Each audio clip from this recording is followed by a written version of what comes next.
Good day to you on the first day of June 2026. Here's our old friend, the Devil Moon. You are about to see a video that's a bit long, and I know that can be daunting. However, there will be an edited version of the video you're about to see, and it will be chapterized, so you will have the option to just skip to the sections that you want. I finally learned this technique after only 4 years of production. This is the 4-year anniversary of Anagalactic. We have produced 1,600 videos, of which 500 are still public because I believe they're of great value.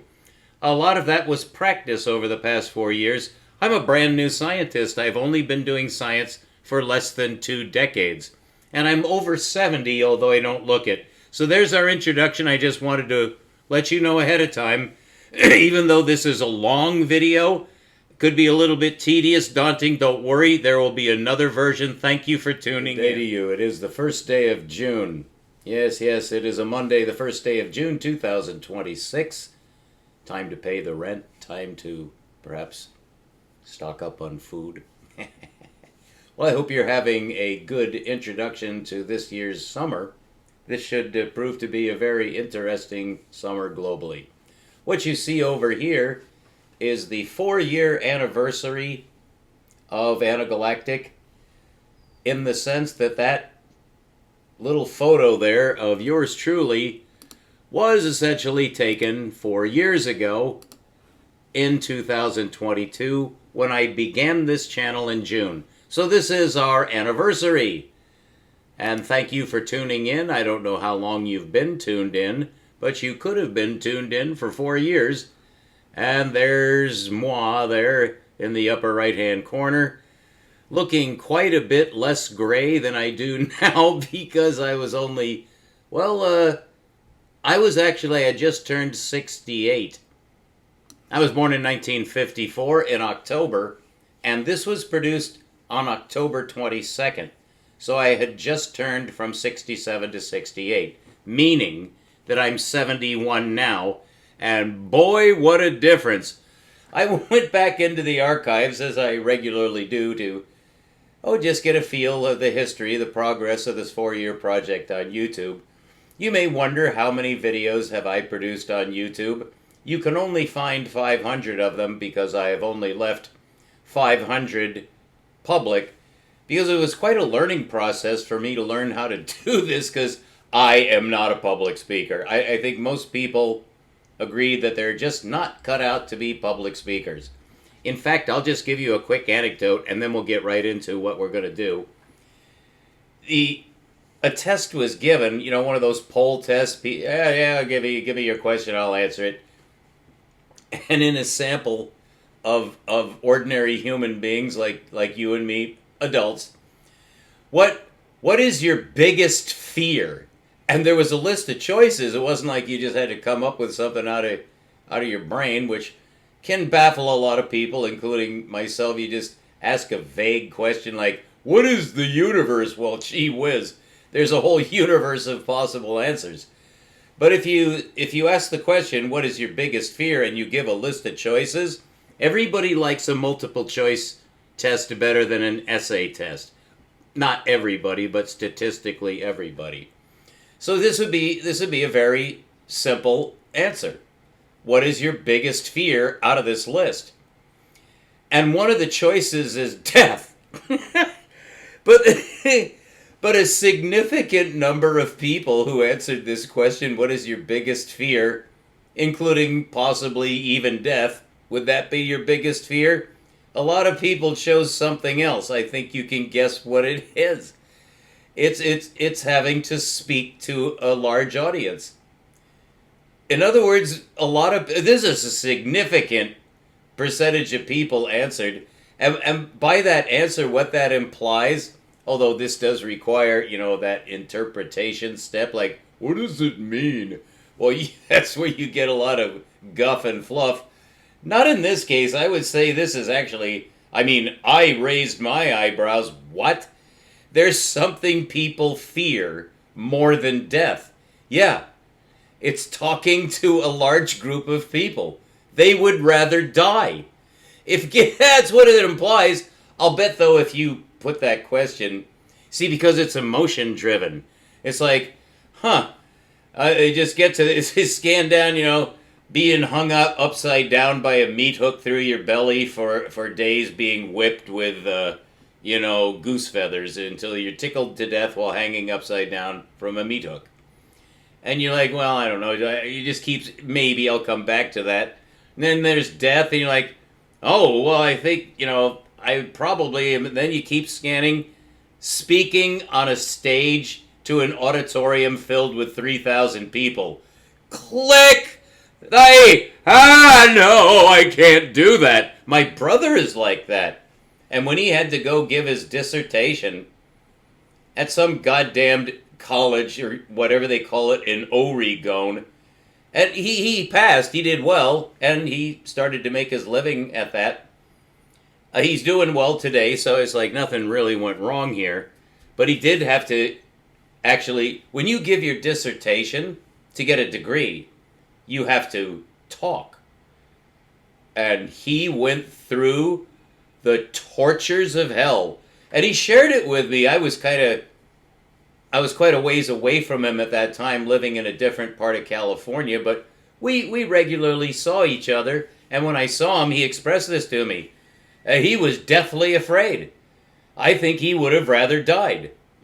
Although, I don't know. I don't think he took that poll. Anyway, that's our anecdote for this introduction. This is an introduction to a video that I made 4 years ago.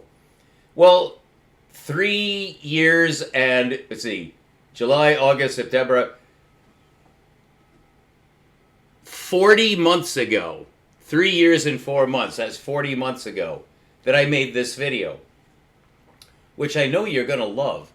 I really think that I did well on many of my videos that long ago, but not the majority, because I was drinking a lot of Sierra Nevada. I was drinking daily. I don't want to give the impression that I'm a beer hound, but actually I had just emerged from the campfire that destroyed my life's work.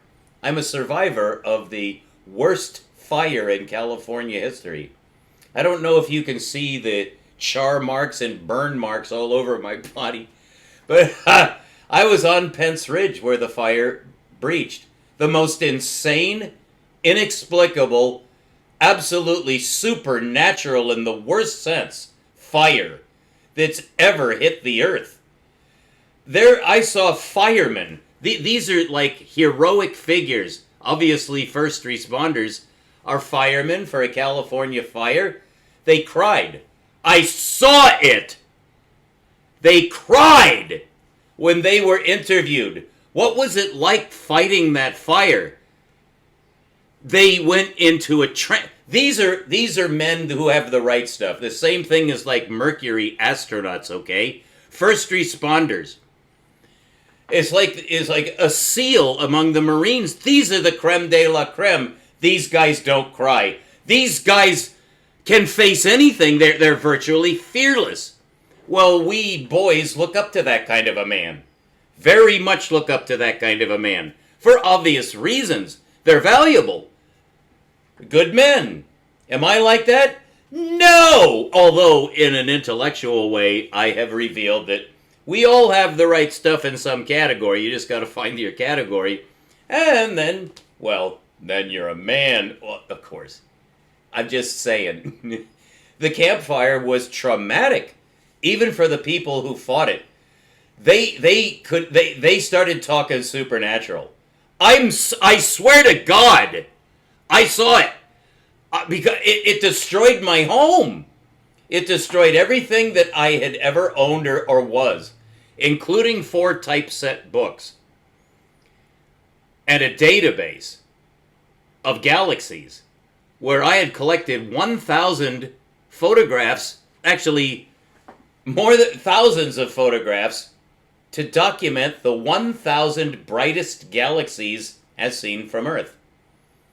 I had a database that was so complicated, so complex, so useful, and so marvelous that I was I don't want to sell things. I'm not interested in money, but I could have been.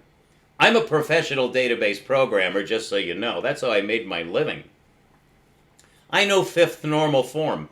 I know everything there is to know about database programming. And I'll tell you what, the only thing you need to know now about database programming, robots do it now. It was one of the categories of job that just became outmoded, but it was good for me because I got in under the wire. I'm ancient. I'm 71 years old. I was born in 1954. Most of the people that I know can't even imagine someone that old. It's like I'm something out of the past, like a dinosaur. I think that way too. And going back just 4 years, first of all, you'll see that I used to be handsome. I mean, relative, look at me now. Not handsome. Although, I mean, there is something in Proverbs about to honor the hoary, that means the gray or white head. You honor age. Because even though you lose your looks, you know, your teeth start to fall out. Mine haven't because I live in America. I'm not British. Anyway, a lot of stories. I'm in a good mood. The sun is rising here on the first day of June. And I will live through this month. Although for the past 2 years, every single month, I come close to oblivion in the last week of every month. Because I'm so poor, you cannot even imagine how poor I am. But if you're clever, as all of my stupid acquaintances are very clever, inevitably, and I know what you're thinking because I'm thinking the same thing, you are not even close to oblivion. You have white skin, you live in Northern California, you had a car until 2 years ago, you have a bicycle, you have a home. Most people don't have any of those things. They can't even get enough food on a daily basis. Well, by this time next year, there's going to be a worldwide depression where tens of millions of people will die in 2027. Not this year, because the beast and the whore have decided to drag out the NATO-Russian conflict. Nothing's going to happen this summer. Nothing is going to happen this summer. And the Israeli-American coalition against Iran, that's going to drag on. Nothing is going to happen. And you are not going to feel anything, not even at the gas pump. Donald Rump, I dropped the T because he actually has an asshole leakage problem now. And people can't stand to be around Donald Rump because he's a shit ass. It's not just that he's psychotic, it's that nature has marked him as an actual devil. When you're just shitting shart out of your asshole into your pants. He's 79, he's just about to turn 80. He should be obviously electrocuted or shot or poisoned or just beaten to death with clubs. But you see, he's a protected man because the devil knows how to protect his minions. And he's a meaningless human being. And if you worship him, you want to either, I don't want to say butt fuck because that's not a very good thing to say for a diplomatic scientist to say butt fuck. But I do have a Republican friend who rebuilt. He also lost his home. One of my best friends, he lived next to me up in Paradise. His home was burned down too. He lost everything he had also. He rebuilt. You know why? He's a Republican and he wants to butt fuck Trump. And he told me that. His name is Harold. I can't tell you his last name because he might want to sue me for slander. Because he didn't exactly say he wanted to butt fuck Donald Rump's shit, shart, smelly butt. He didn't say that he's, homo for Trump. But my other best friend, who's the world's last Jew, I mean, he's more Jew than Woody Allen. But you probably don't know who I'm talking about because you don't even believe that the 1960s existed or that there's such a thing as vaudeville. And Woody Allen was one of the last of the Eastern European vaudeville actors, a shtetl boy, Polish. Woody Allen lived in New York, which is Israel. It's actually Manhattan. It's actually one part of Manhattan that controls your life. I sincerely hope that I'm exaggerating on your behalf, but actually, I actually know that.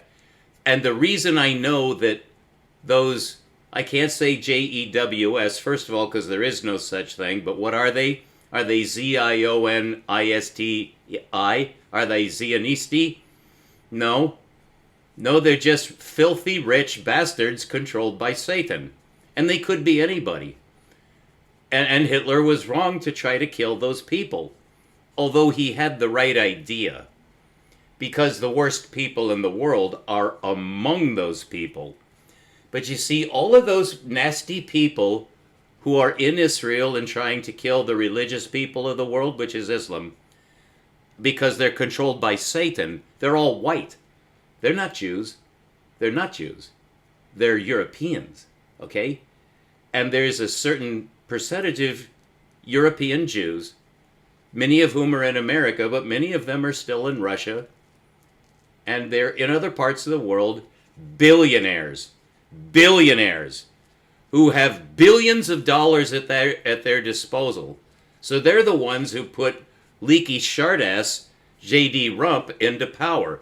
Okay, there's our political section, and we've covered 15 minutes. Now to get into science.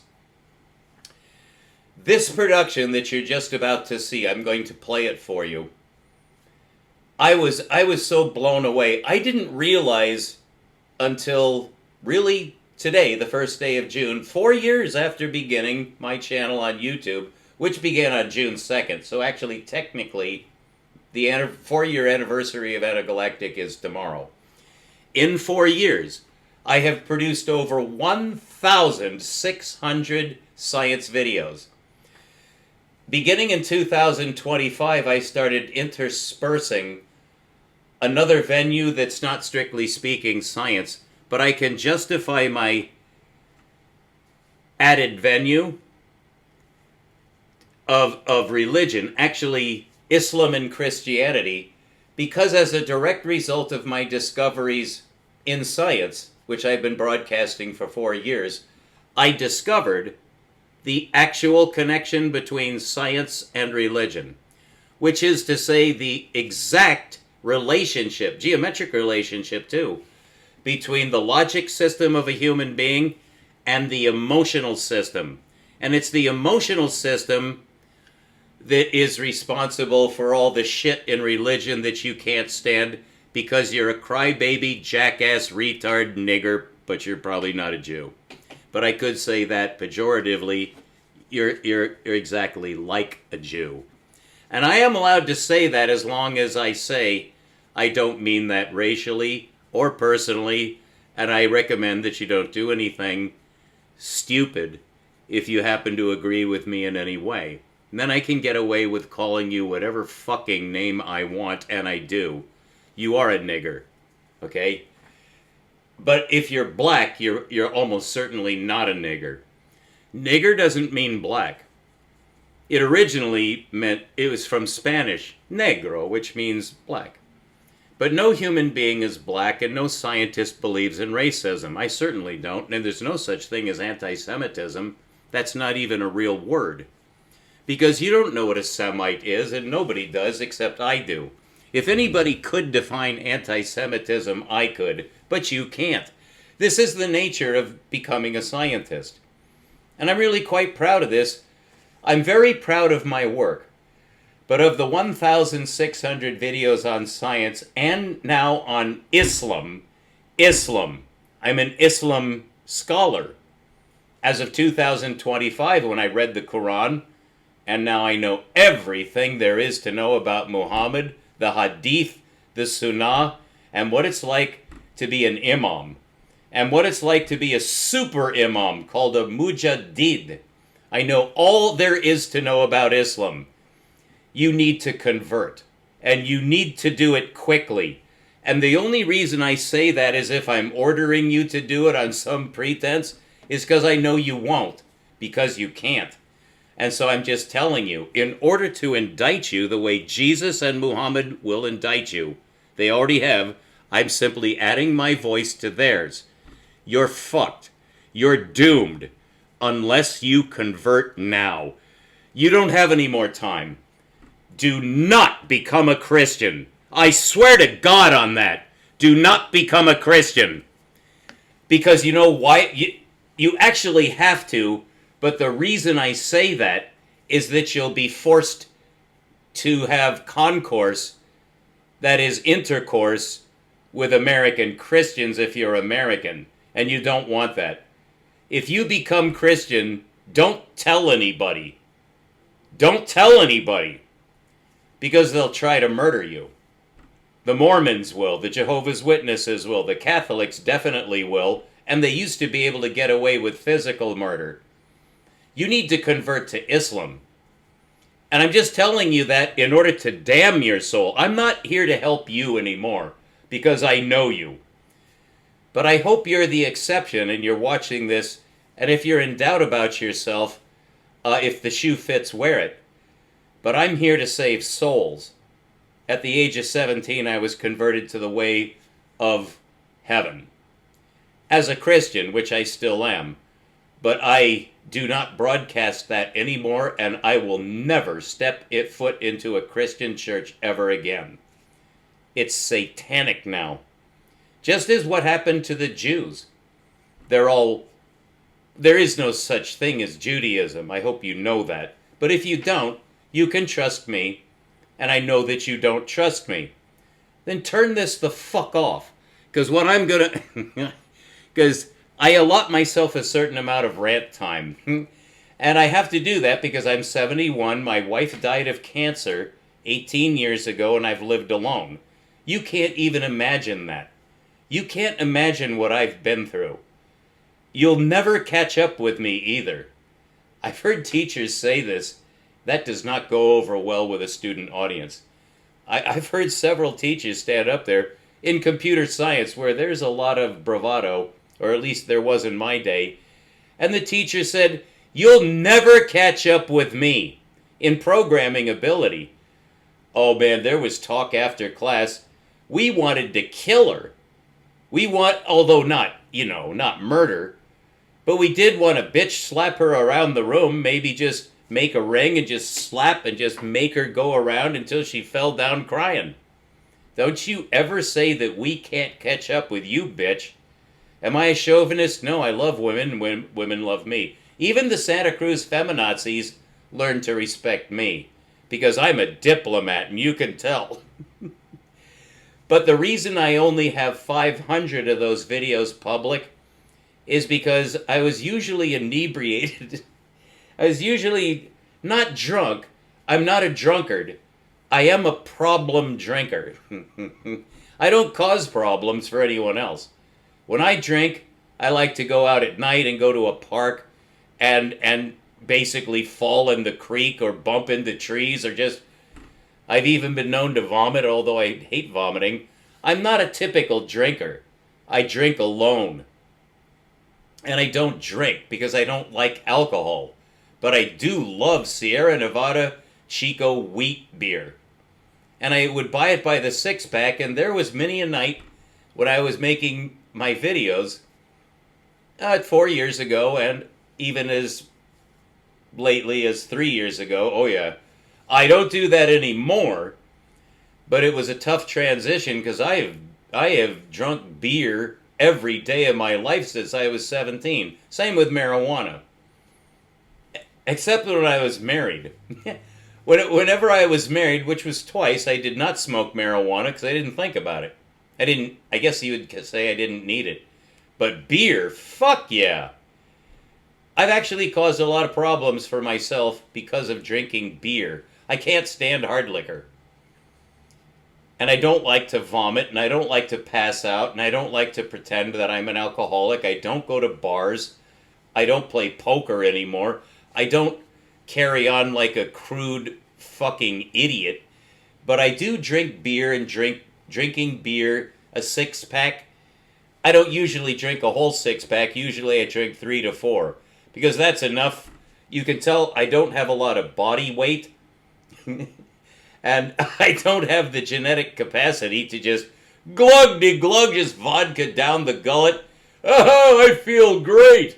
No, no, one cocktail and I'm out cold. I can't handle hard liquor, but beer I thrive on. So did Martin Luther, by the way. So now we've had the rant section, we've had the political section, and the humor section. I am practicing to be a comedian. By the way, you'll notice that I have the strangest coif. I'm so poor that I can't afford a haircut. It's going on 2 years. I cut my own fucking hair. Pardon the use of the word fucking, but that's not a swear word anymore.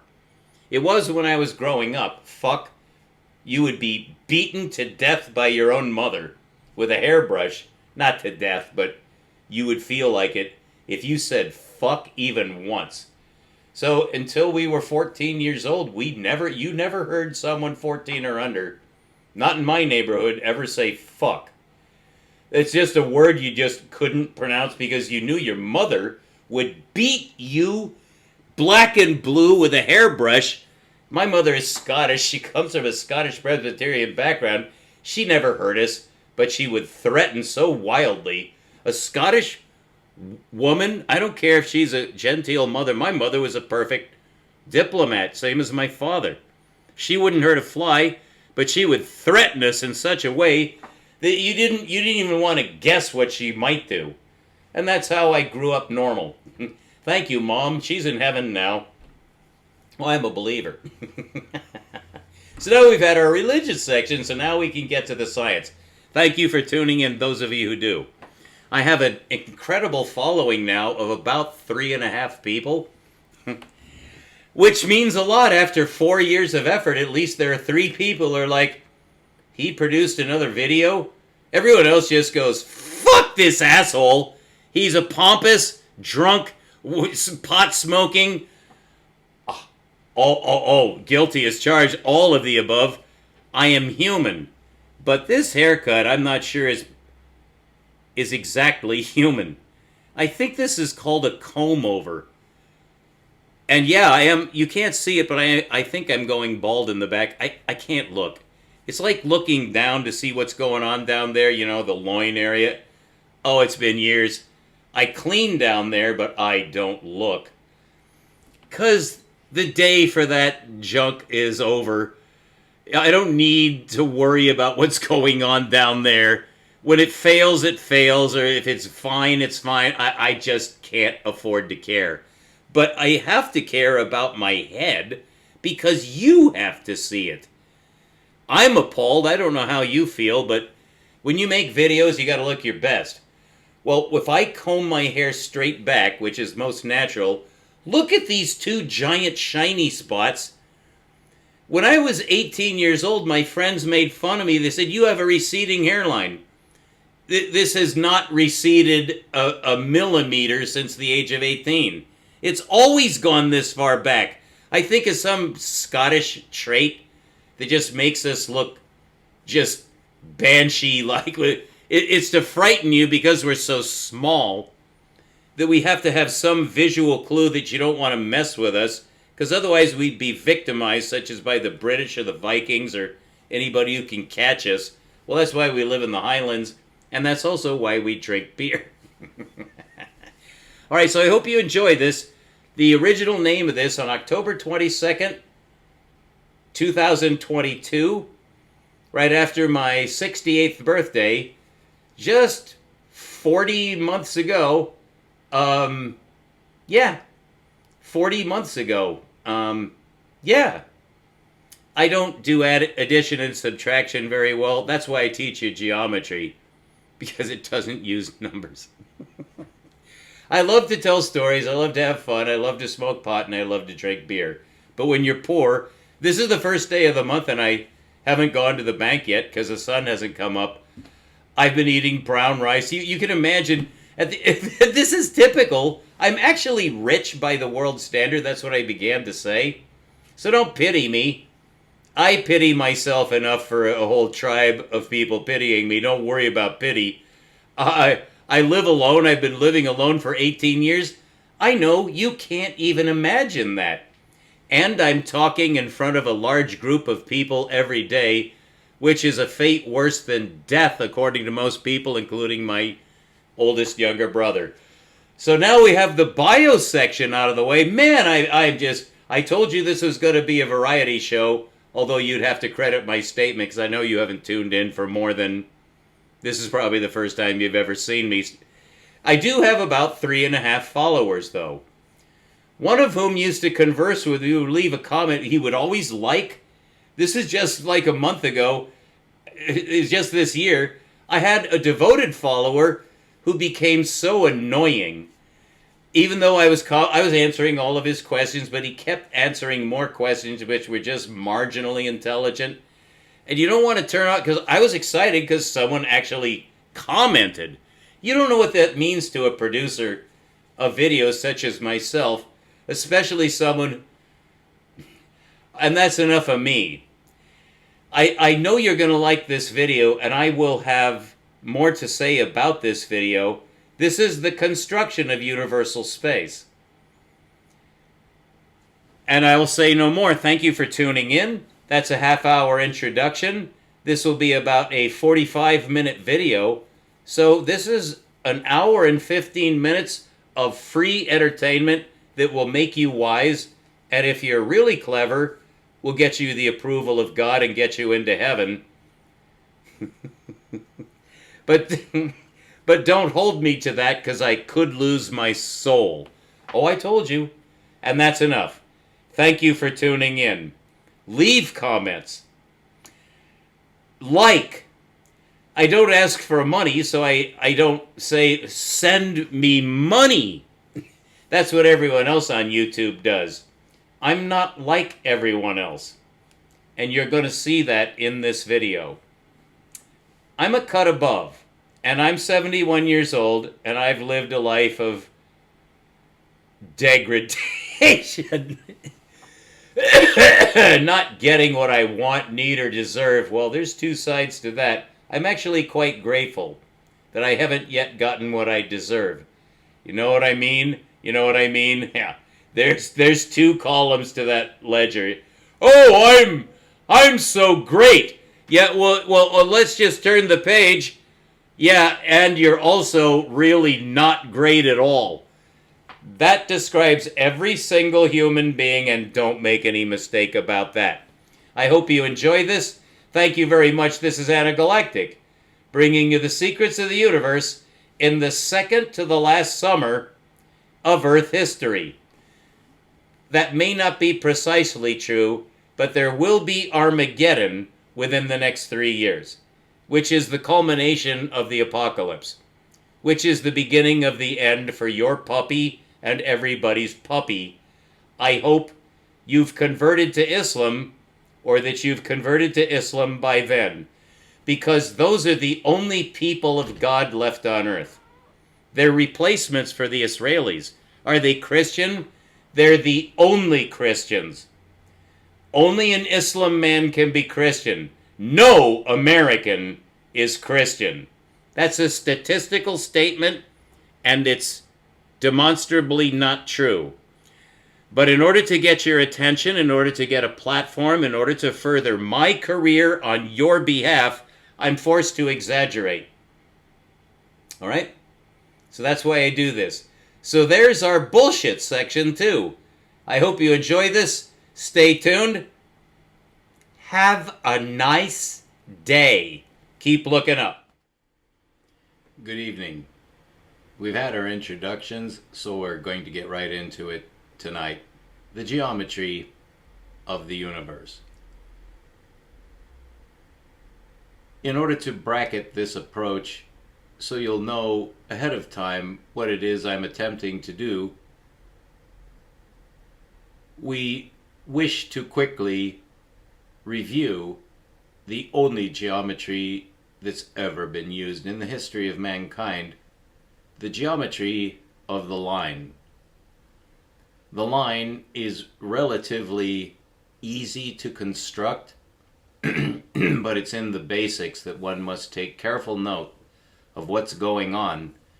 And the reason this is so significant in our construction of spherical space is that we wish to draw a parallel in the construction of any space, we've only done this once, the construction of linear space. It can be begun in any number of ways. The way we're taught in school is that the line simply exists. But in advanced, pure mathematics, that is unacceptable. It's fine for a first grader who's being brainwashed. It's okay because the children don't know any better than to accept what they're being taught, because you need to keep it simple. And so it is necessary to teach linear algebra to children the way we were taught, certainly I was, on the number line. The number line is a redundant term. That fact was discovered in my lifetime through the work of John Horton Conway, who was able to finally give a definition for what is a linear number. The literature very often drops the word linear because there is no other, and so it's kind of fruitless to keep saying linear. But I am introducing spherical space, and therefore it becomes critical to spell everything out. That the numbers we use are linear numbers. What is interesting, and I want you to bear this in mind at the outset, because this is the driving motive behind the desire for any other geometry, should that exist, is due to the limitation of linear numbers. The limitation of linear geometry is what it comes down to, because the geometry and the number system are identical, and we've only had one. And so now it becomes critical to my thesis, to my hypothesis, in proving this formally, that the method of constructing a geometric space is already defined, and all we have to do is follow 4 steps. And so I begin with the 4 steps to create the line, which I've already covered in several lectures prior to this, but science needs to be able to summarize. And of course, the limitation to summarization is you at least have to accept that there may be something you need to look into further to justify what I'm going to say. But I can assure you, although you should not accept this, you have to get proof for everything, but I will assure you that the 4 steps that I'm going to show you to construct the linear number system and the geometry of the line are very simple. The first principle that you have to understand about a space, a geometric space, which I expect you must understand by now, so I should not have to need to explain to you the specific meaning of the word space here.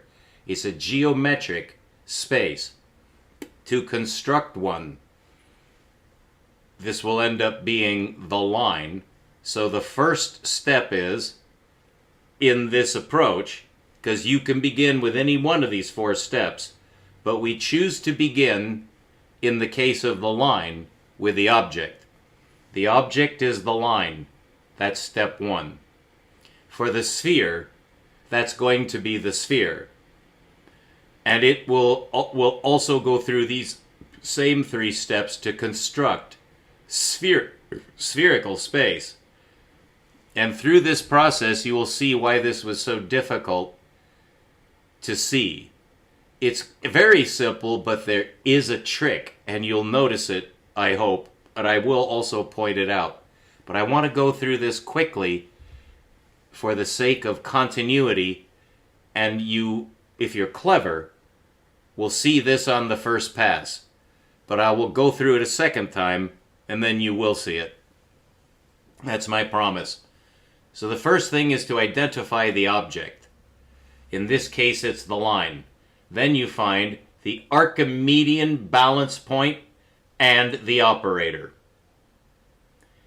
Once you find the Archimedean balance point and the operator, which is really one step, in the case of the line, the operator is add. Sorry, let's use the other finger. For the line, you have the Archimedean balance point and the operator. The operator is add.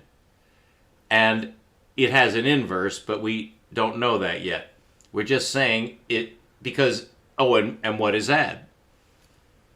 Well, all of these pieces fit together, so you have to get them all at once. They interlock. It's synthetic. It's really miraculous that this works for anything, but it does work for the line, and that much we know. Very important to understand the language of science. That's what this is. It's called mathematics, but it's based on geometry. And this is the geometry with the mathematics built in. That is part of the hypothesis that I put forward. The construction of the line. You have the object, the Archimedean balance point. That's going to be 0. And we'll discuss that. But now you have a number. But it doesn't have any meaning until you have an index. And this will be the index of distance. And that's the physical meaning of the number system. It computes linear spatial separation.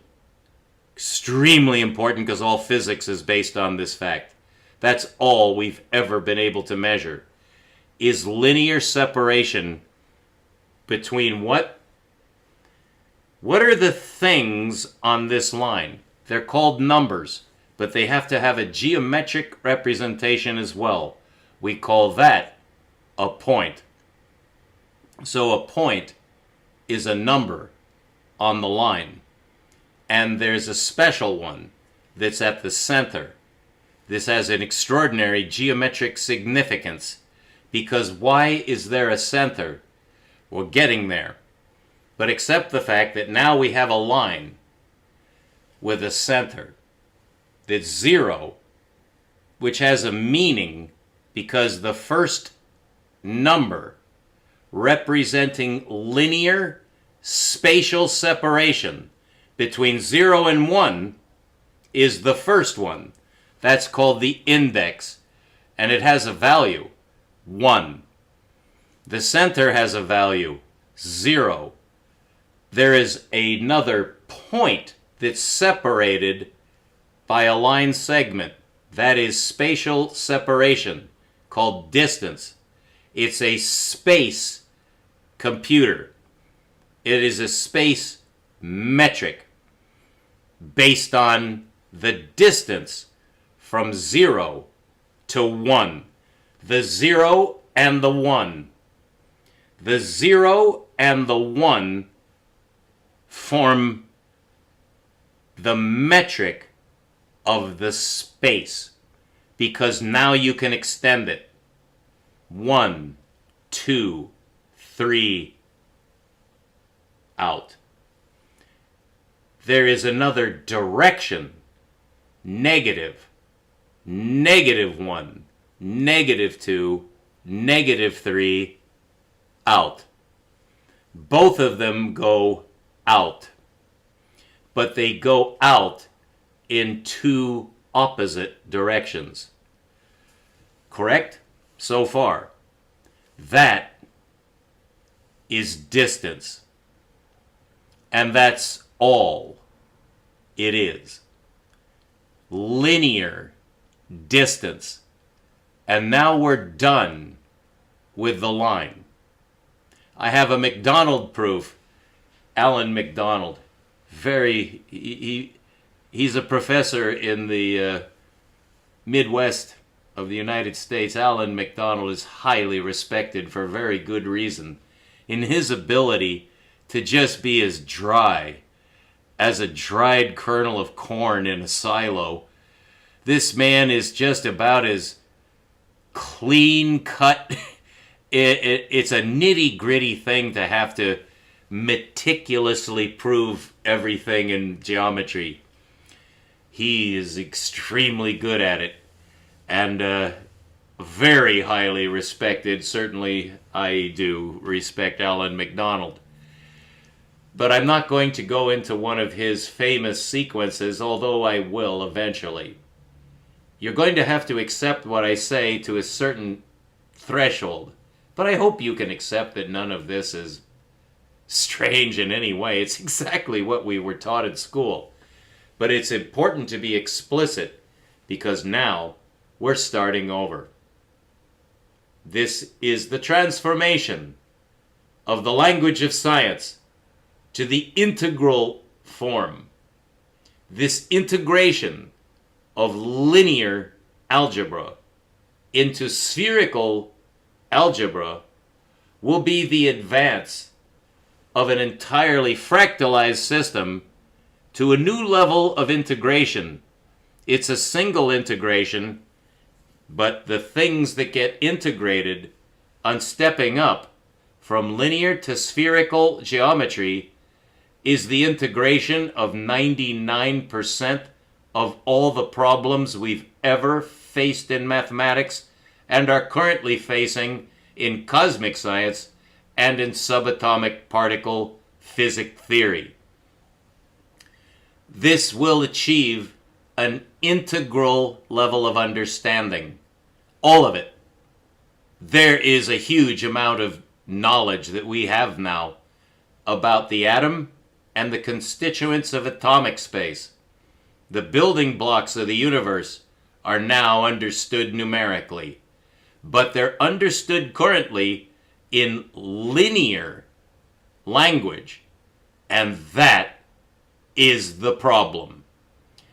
We're using line language to express spherical reality, and we think we can do it, and we've fooled ourselves into thinking we can use the same methods that we've used forever. Well, certainly in the Industrial Revolution, using numbers and numeric machining to machine numbers that are irrational back down to rationality. And that is our address mode for curvature. And curvature is killing us. It's killed us. We're dead in the water and have been for 70 years. 70 to 100 years dead in the water with linear algebra paradoxes that have fractalized physics into 1,000,000 compartments. And nobody can dig their way out. That's when you call in a troubleshooter. And that is my department. I'm the one who comes to the scene of this massive, massive traffic accident. Everybody is in a pileup, and nobody can get out. There's no bootstrap left. There's no feedback system left in modern science to correct anything. Everybody is on their own. This has a moral implication, but I'm not preaching tonight. Tonight, I'm constructing the sphere. This is the answer sequence for everything, and this leads directly to the toe, not the gut. The gut and the toe are different. The grand unification theory, the GUT gut, is to unite the strong force with electrodynamic phenomena. That we'll get to. But the big one is the toe, the theory of everything. That's the unification of general relativity with quantum mechanics. You're going to see it tonight. The answer that everybody's been looking at, but they have the wrong language. And it's just like two people that don't understand a word of each other's language talking with each other. The universe is talking to us, is it not? We're trying to understand what the universe is saying, correct? But our language is lines. The Greek line, just lines. Our linear number system and our linear geometry is the only way we look at the universe is with these numbers. the only way we look at it, that's a problem. Because the mathematics does not work in cosmic space. And quantum space, as I'll be showing you, is cosmic space. And you're going to see all of this, and all the paradoxes just fall over like dominoes. And the grand unification theory, that's deep. But the theory of everything, the unification of QM with GR, I can express to you in one simple geometric term: quantum gravity. I'm going to show you what that is. And in order to do so, you're going to have to see it in the geometry in which it actually is, not through linear algebra glasses. It's spherical, and here is the construction of the universal object called the sphere that is going to unify everything in linear algebra into integral understandable form. Numerically, it has to be numeric. But what is the problem that we're having with our numbers? They're irrational, and they have 0 at the center. You can't have irrational numbers in the universe. A moment's thought will convince you of that. There are no irrational numbers in the universe. Accept that for now. And the next theorem that I'm going to state is there is no 0 in the universe. But that is incorrect. As stated, it's at least ambiguous, but I can make it precise and absolutely irrefutably correct. So let me rephrase what I said hastily. There is no linear 0 anywhere. There is no such thing as linear 0. That, coupled with the fact that the universe does not recognize irrational numbers, and therefore I, E, and pi are all out the window. But you know, we already have mathematical constructs that define what is pi. But you know, it still stays irrational, does it not? We have to solve that. It cannot be irrational. Well, then you need a new number system. Because our number system is almost infinitely made of irrational numbers. It's just every now and then there's a rational one. John Horton Conway proved that fact. That the rational number line is not rational except on a very tiny percentage of numbers are actually rational on the line. Let's see what happens in spherical space that solves that horrendous problem. You begin by emptying out the universe. Now there's nothing. This is also how you begin to construct the line, but you don't want to really be going into that nitty-gritty detail abstractions with third graders or second graders. But then they teach us addition and subtraction, right? And boy, it's pretty miraculous stuff. Numbers are pretty cool. For addition and subtraction, it's closed on the line. It's a rational system. This is mimicking, in our understanding as individuals, the exact course of science throughout time is we learn in exactly the way humanity has learned. I'm going to bring you to the edge of what humanity has learned and teach you what humanity is just about to learn from this. You will be the first. The sphere can be constructed very simply. First of all, when you empty out the universe and now there's nothing, do you have any geometry? Well, if you did, you'd have to prove it by some sequence of proofs, but it's very difficult when you don't even have a universe. So you're going to have to use a calculus trick. But if you use the linear calculus trick, you're going to get what we actually have, which is the morass of physics sinking in the quicksand that it made for itself. We don't want that. We want the solution. So we do have to start over, but we actually have to start over without the line. There are no lines in this empty universe. So what's the shape of the empty universe? You might say that it must be spherical. And you would be intuitively correct. I would certainly understand you saying that. It would be what I would say. It sure seems to be spherical, but science is a bitch. You actually have to prove that. Why do you think that it's spherical? We're going to have to be sure that we know why that is true. It is true, I'll just give it away, but how about a real quick proof? This is not going to be like any proof that you've ever heard before, because it sounds insane. Well, you're trying to kickstart the universe.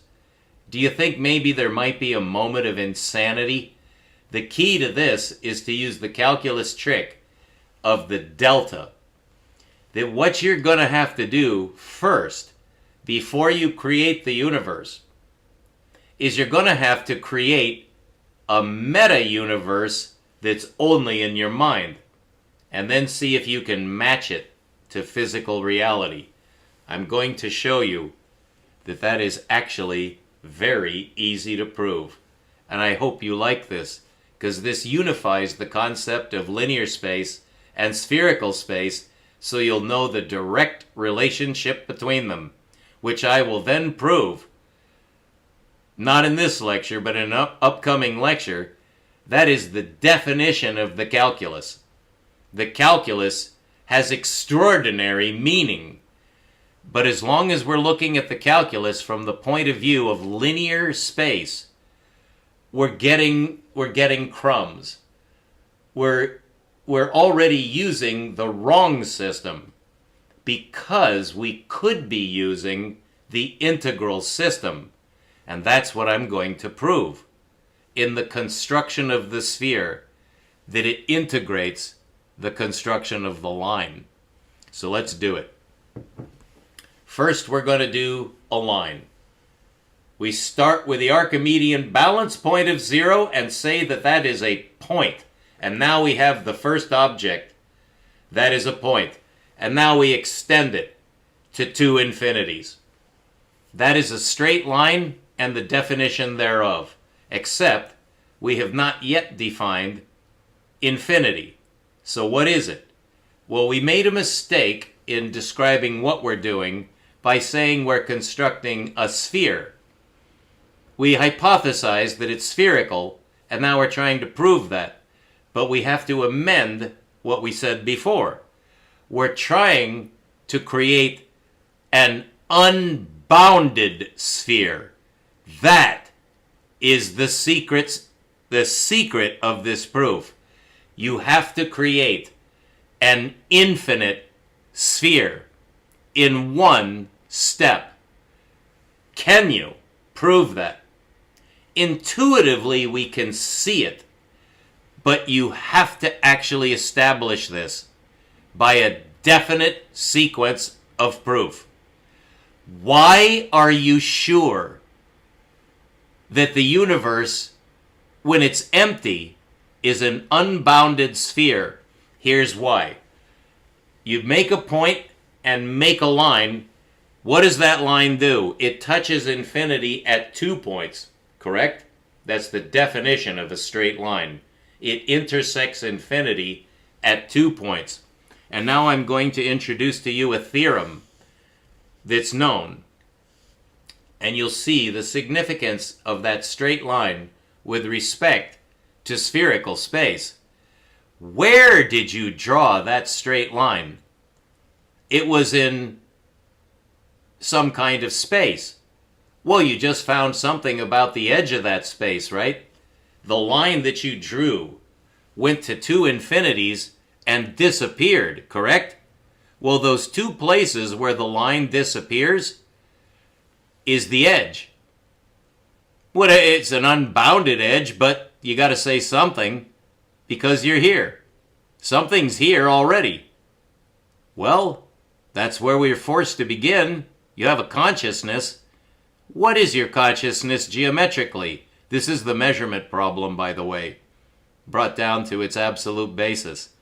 What are you? You're a point. And you have to look at my head.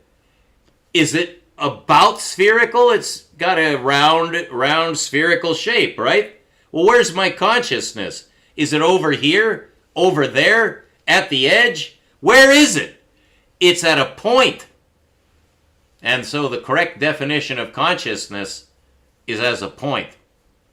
Because that's the only thing that it could be. You might later extrapolate on that and say, no, it's a spherical waveform that goes out from the head. It's a field, maybe, but whatever it is, it has a center. And that can be proved by your existence. So just the fact that you are in the universe means that there's a center. It's in the center of your head. But it's not the center of the universe. It's only one center of a universe. And that's the multiverse theory, the multi-universe theory. Is because there's so many centers, there are that many universes. But that's not true. And you'll see why in a moment. This is very simple. But it's interesting how these basic steps have been misinterpreted in order to get at the secret. There is a secret. We're cracking it. This is the right way to crack the secret. When you make the line, it touches a dual infinity. That has to be a sphere, or it wouldn't hit 2 points. If you rotate that line all the way around, it still reaches the same 2 points. This is called a ray. And if you take all the lines coming out from the point as one line, well, you could just imagine it just all goes out like a spherical ray of light. And touches what? The spherical edge. And that's the definition of the universe geometry. Whatever you do, from the point of view of a human being, you're beginning with spherical space. And therefore, when you draw a line, you're making a derivative space. And that is a fact that I will prove to you by the definition of the calculus itself. This is very deep. The line has to be drawn in your metaspace. Well, where did you get that space to draw the line in? By drawing the line, you showed that the space you're in is spherical. Erase the line. Start over. You know that it's spherical. It's an unbounded sphere. That's empty space. Is an unbounded sphere. We know that now. It's been proved. This is Euclidean proof. So we know it's spherical space that's empty. Now what you do is you grab the edge, since you know it's there, and you haul it in to its center. That's the center of unbounded spherical space. Unbounded spherical space has a center. Now we need to define the center and the edge numerically. And now we need an operator for the space. We know that add is the operator for the line, but nobody ever said, what's the operator space for multiply and divide? Do they have their own space that's not the line? Yes, they do. Multiply and divide are not operators on the line. They're operators on the sphere. That's what was overlooked, is that multiply and divide are a different geometry. They define the geometry of the sphere. And now we're going to prove it using multiplication instead of addition. The line makes 1, -1, 2, -1, 3, -3. Right at the center is a special number 0. That's called the additive identity. The identity of multiplicative space is called the multiplicative identity, and I think you already know it's not 0. And therefore, multiplicative space does not begin with 0. It doesn't have an Archimedean balance point that is 0. Only the line has that number. Multiplicative space has as its lowest number 1.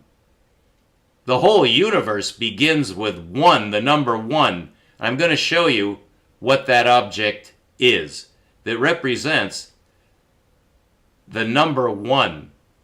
What does the number 0 represent? A point. What does the number 1 represent? Not a point.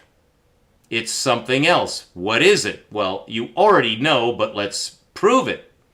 You grab the edge of space and you collapse it down to a point. Now you have no edge, right? But yes, you do. All you've done is, in your mind, is you've normalized the extent of space to its center. So now you have two numbers, the one at the center and the one at the edge. Those must be in multiplicative space. Well, let's relate them together using multiply and see what happens. And here's the trick, which I'll be explaining, but just accept my steps for now. You say you make up a number called infinity, and that's a number. Only it has a very special characteristic. It's imaginary. Yeah, that would make sense, since we don't have an actual number that represents spherical infinity. So we just call spherical infinity the edge of this space is infinity over 1. We'll want 1 in there, and I'll show you why, but just infinity over 1 is exactly the same thing as infinity, okay? So infinity over 1 is at the edge. Well, let's say that the center now has to have a number. Well, what do you have? You have a number that's at the edge, and you have a number that's at the middle. Where is 1? Let's see if we can make these two imaginary numbers multiply to 1. Well, you make the center 1 over infinity. And then when you multiply them together, infinity over 1 times 1 over infinity, you get 1, which is in between the center and the edge. That is a sphere. And it has the value of 1. And now you have the ability to metricize spherical space. This will solve our basic problem with angular momentum, because angular momentum is on a circle. And now we know that it's part of a spherical function.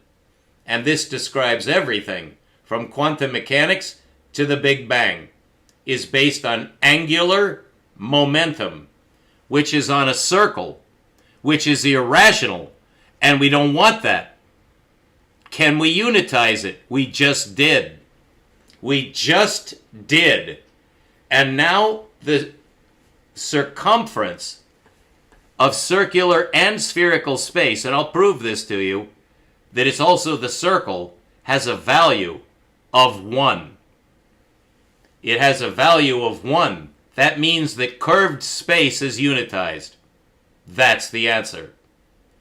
And in the next lecture, I'll be describing to you the number system of spherical space. But to introduce it, to show you that this has immediate value, we now know what the center of the universe is geometrically. It's a sphere.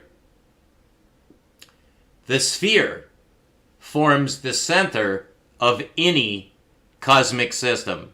Does not have a point at the center. Nothing in the universe has a point at the center. Why not? Because a point is linear 0. There is no linear 0. What does that mean about the center of the sphere? You can't reach it. And now I'm going to prove it to you that you can't. 1 over infinity at the center and infinity over 1 at the edge multiply to make the sphere, but they cancel the center and the edge. They go back to being imaginary. And so you have an imaginary point at the center. It has no value. It cannot be reached. To the same proportion that the edge cannot be reached. You might want to think about that for the next 36 hours continuously to understand the ramifications of that statement.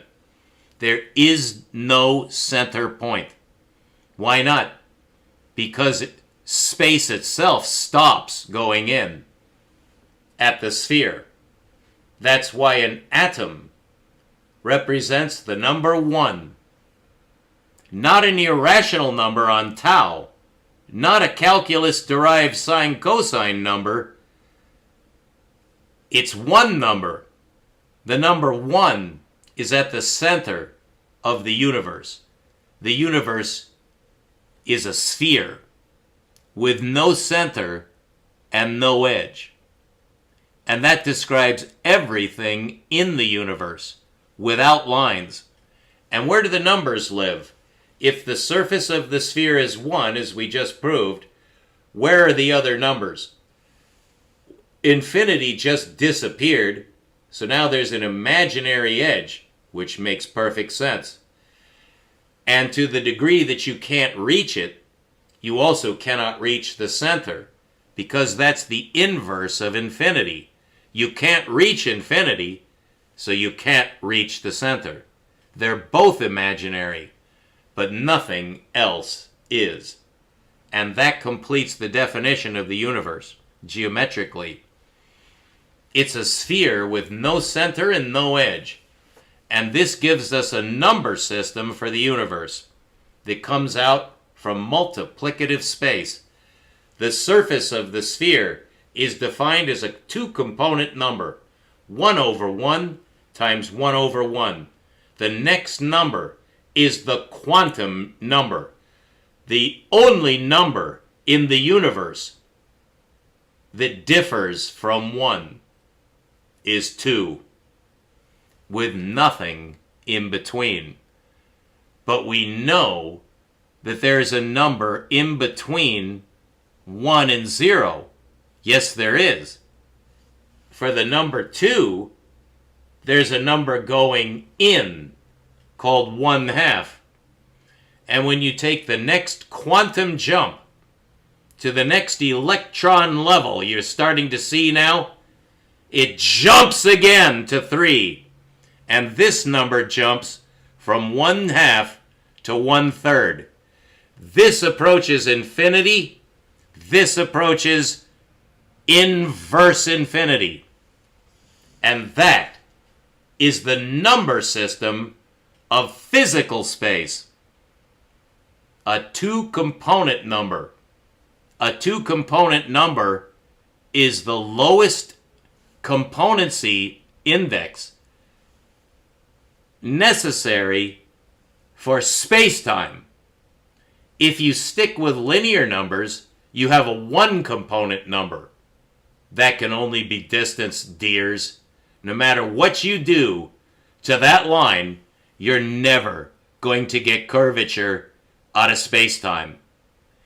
It's physically and geometrically impossible. But you get it with a 2-component reciprocal number. All of them multiply to 1.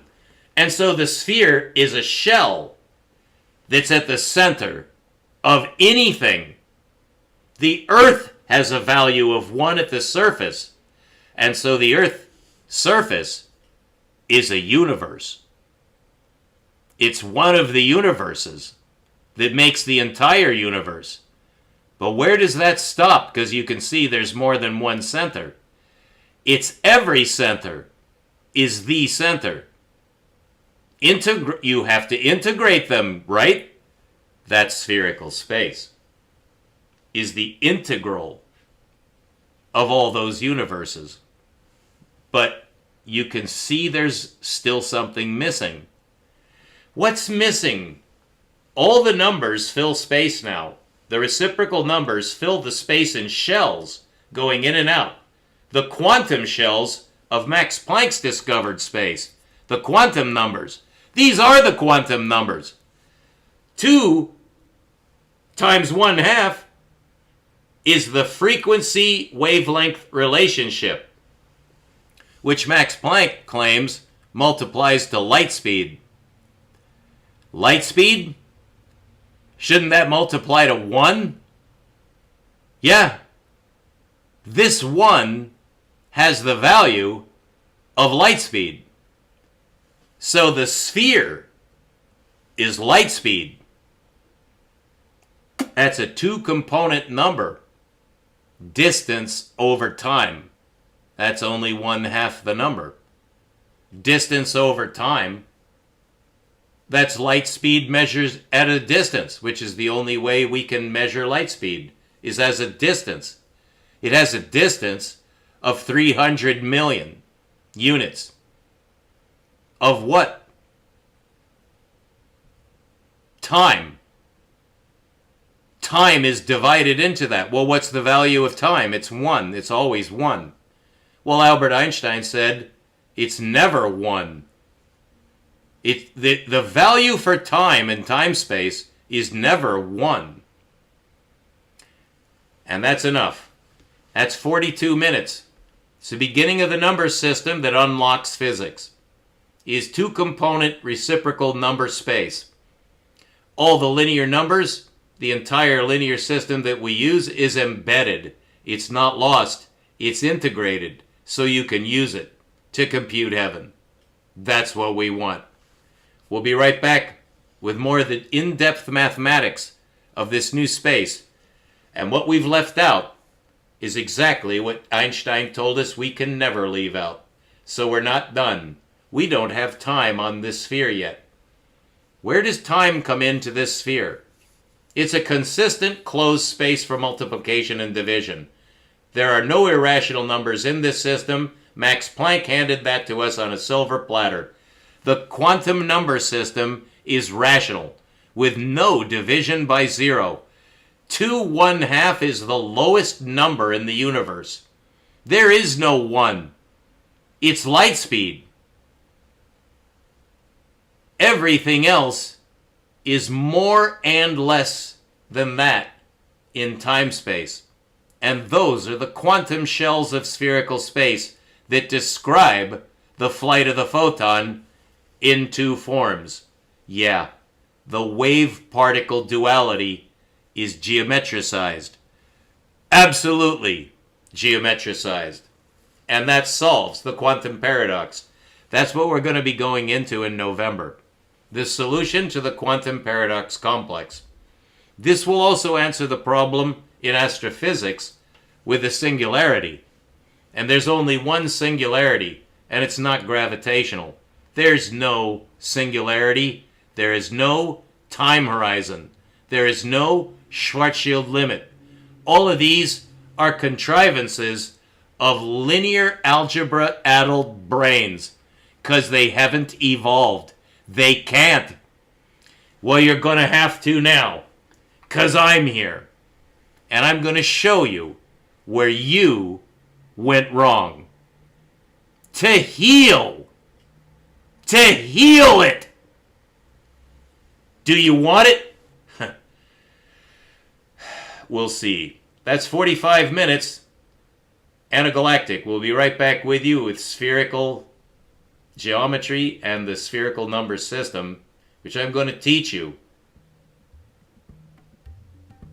Requires the injection of energy into the universe, which starts the sphere to rotate. This will define universal rotation, currently thought to be non-existent, again, because of linear blindness. Linear blindness. They're blind. And I'm going to restore their vision. Let's see if they try to kill me for doing that, just as they did my master.